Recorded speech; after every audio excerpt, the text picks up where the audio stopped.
At your job, do you ever have to deal with a nose roller? How about a snub pulley?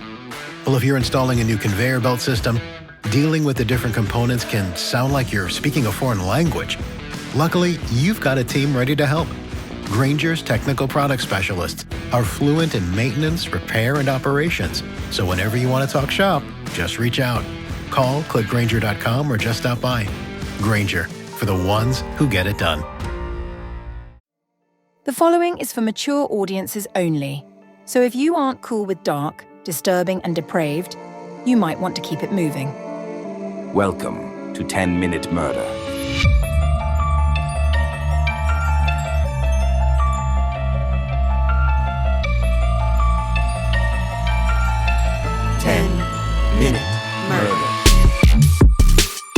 There are bad haircuts, and then there's Dylann Roof's haircut, easily the most unfortunate bowl cut in American history.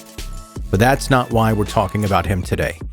This is a story about a young man who spent most of his life untethered, floating between homes, bouncing between schools, and spiraling into isolation.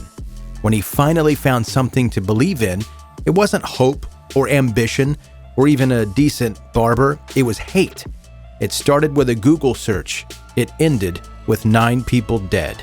We're about to walk through the red flags, the warnings that no one caught, and the warped logic of a man who wanted to start a war, not by accident, not in a moment of rage, but by design. But before we get into the story, if you like your true crime brief and bingeable, you found the right podcast. Tap the follow button now for access to at least 2 episodes per week. Now, let's get into it.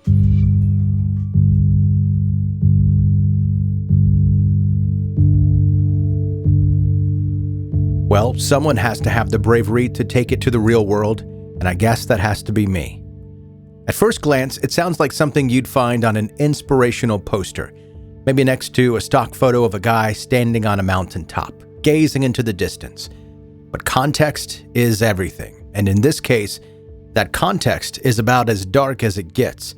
The person who wrote that wasn't striving for self-improvement or trying to make the world a better place. He had a mission, and it was one steeped in hate. Dylann Roof was born in 1994 to Franklin Bennett Roof, a carpenter, ironically, and Amelia Cowes, who had already split up by the time he entered the picture. They briefly attempted a reunion when Amelia found out she was pregnant, but whatever hope existed crumbled soon after.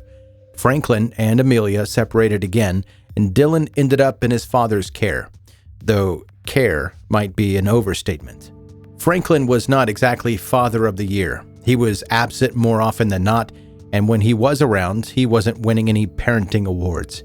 After remarrying a woman named Paige Mann, he largely outsourced child-rearing responsibilities to her. Paige did her best, but there was a major roadblock: Franklin himself. The lesson he drilled into Dylann over the years wasn't one of patience or resilience. It was violence. For a decade, Dylann watched his father verbally and physically abuse Paige. That kind of behavior has a way of imprinting itself on a kid, and in this case, the lesson was clear. When people upset you, you respond with force. Dylann wasn't exactly an easy kid to be around. He acted out, developed obsessive-compulsive tendencies, and refused to cut his hair in any way other than a rigidly specific bowl cut. He was the kind of child who didn't adapt to the world. He expected the world to adapt to him. That kind of rigidity, mixed with growing anger and mental health struggles, made it difficult for him to maintain friendships or even function in a structured environment. Between elementary and high school, Dylann cycled through 7 different schools before giving up entirely in 2010. His family situation didn't help matters. Franklin and Paige divorced, and with no stable home base, Dylann bounced between his father's house and his mother's, neither of which offered much in the way of stability. When things got too tense, he'd crash at friends' houses instead, avoiding the conflict altogether. Without school to keep him occupied, his days were filled with alcohol, drugs, video games, and endless hours on the internet. He briefly worked as a landscaper, but only because Franklin forced him to get a job. That, predictably, did not last very long. By the time Paige was out of his life for good, Dylann wasn't maintaining connections with anyone. He ignored his own sister's wedding invitation, severing yet another tie to any semblance of normalcy. His isolation deepened, and when people detach from reality like that, it rarely leads to anywhere good. By early 2015, Dylann Roof wasn't just isolated, he was unraveling in plain sight. In February 2015, security guards at a mall in Columbiana spotted him dressed in all black, wandering around like an uninvited funeral guest and making employees deeply uncomfortable with bizarre questions. Security called the police, who searched him and found illegal drugs. The result? A misdemeanor charge and a year-long ban from the mall.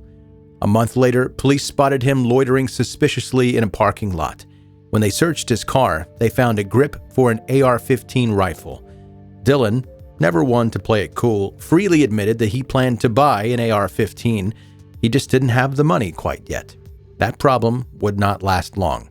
On his next birthday, he had the funds he needed, and thanks to a failure in the FBI's background check system, he was able to walk out of a gun store with a weapon that he fully intended to use.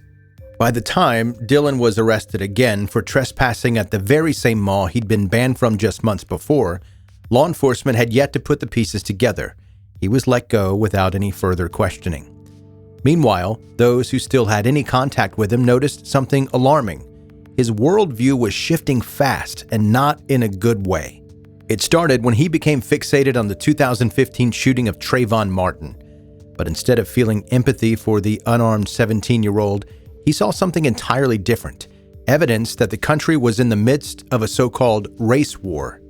Quote, I read the Wikipedia article, and right away I was unable to understand what the big deal was. This prompted me to type the words black on white crime into Google, and I've never been the same since that day. From there, his rhetoric became increasingly hateful and delusional.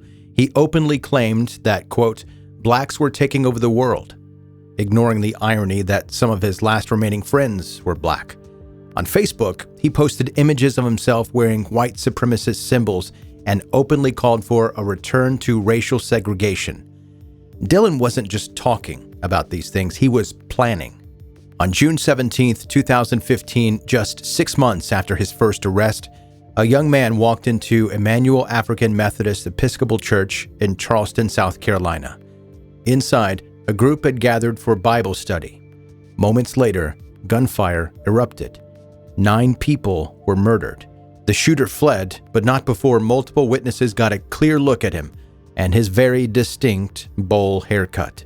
The next morning, a motorist spotted a young man that had that unmistakable haircut driving a car with a Confederate State of America bumper sticker. Something about the whole scene screamed bad news, so she called the police. Then, in a move that undoubtedly saved lives, she followed him, making sure he couldn't disappear before the officers arrived. When the suspect was taken into custody, there was no mystery about who he was or what he had done. Dylann Roof confessed immediately, with no remorse. His only regret? That he had to target that specific church because the people inside had been so welcoming. Dylann Roof had left a digital paper trail that made his beliefs painfully clear. On his personal website, he had posted images of himself brandishing weapons, posing with the Confederate battle flag, and flashing neo-Nazi symbols. Other posts showed him burning an American flag and visiting locations tied to the history of slavery. His writings made his intent even more clear. I have no choice, he wrote. I'm not in the position to, alone, go into the ghetto and fight.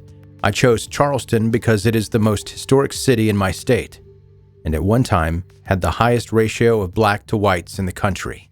We have no skinheads, no real KKK, no one doing anything but talking on the internet. Well, someone has to have the bravery to take it to the real world, and I guess that has to be me. There was no doubt about his motivation, no question about his intent. Dylann Roof wasn't just consuming extremist propaganda, he was acting on it, and the consequences were devastating.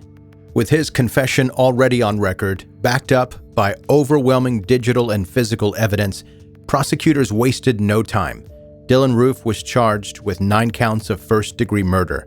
But this wasn't just another high-profile criminal case. It was historic. For the first time in U.S. history, both state and federal prosecutors pursued the death penalty simultaneously. Roof and his defense team attempted to argue that his mental health should be taken into account.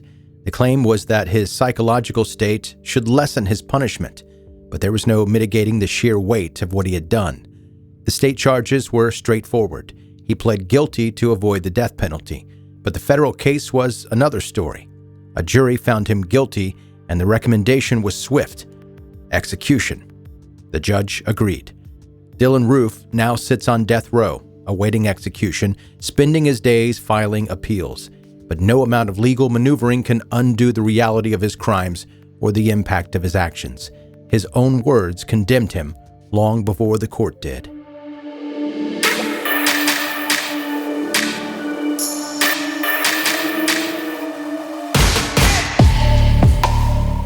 That is 10-Minute Murder for today. Brief and bingeable true crime. I'm Joe, I'm the host, and thank you for taking the time to listen. If you're a new listener, make sure you hit subscribe wherever you like to listen to podcasts. And I need to say something about this story we just talked about. Hate, it doesn't start with violence.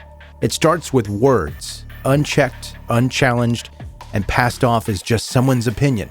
It festers in dark corners of the internet and even in politics. It seeps into conversations. It gets shrugged off until eventually it stops being shocking. And when that happens, when bigotry gets comfortable, it grows.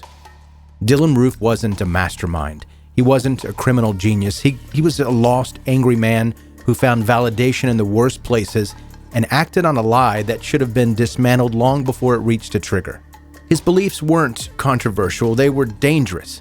And ignoring danger doesn't make it disappear. It gives it room to thrive. Calling out racism, calling out bigotry, extremism, anti-Semitism, it isn't about being politically correct. It's about making sure people like Dylann Roof and others don't find an audience.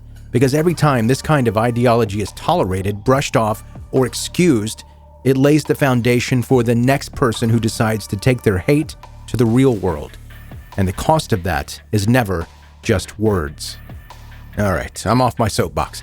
If you'd like to get in touch with me, let me know about a story you want me to cover here on the podcast, joe@10minutemurder.com. Go and find me on social media. Follow me there as well. Thank you so much for listening to 10 Minute Murder.